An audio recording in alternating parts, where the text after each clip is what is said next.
తిరుపతిలో నిర్వహించిన సమావేశంలో వైసీపీ నాయకుల తీరుపై తీవ్ర విమర్శలు గుప్పించారు. వైసీపీ నేతల ప్రవర్తన పత్రికల్లో కూడా రాయలేని స్థాయిలో ఉందని, స్వామివారి విషయంలో వితండవాదానికి దిగుతున్నారని ఆరోపించారు.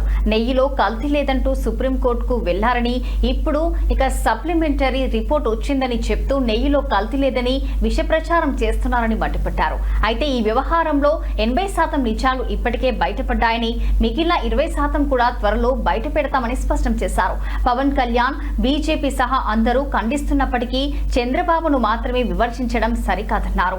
హుండీ వ్యవహారంలో స్వామివారి విషయంలో తప్పు చేశానని రవినాయుడు ఒప్పుకున్నా దాన్ని కూడా వైసీపీ నేతలు కాదంటున్నారని విమర్శించారు.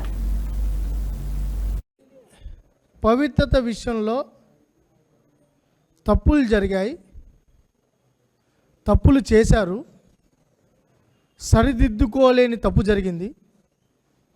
పాప పరిష్కారం చేసుకోవాలనే ఆలోచన కూడా లేకుండా వితండవాదానికి దిగారు, ఎదురుదాడి చేస్తున్నారు.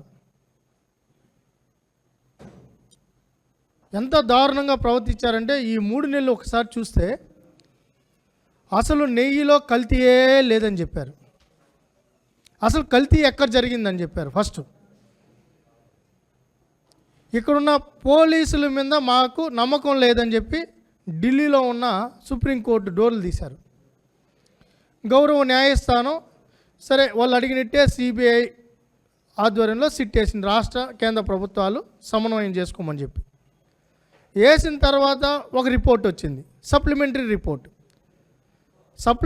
రిపోర్టు కోర్టులో సబ్మిట్ చేసిన 5 నిమిషాలకే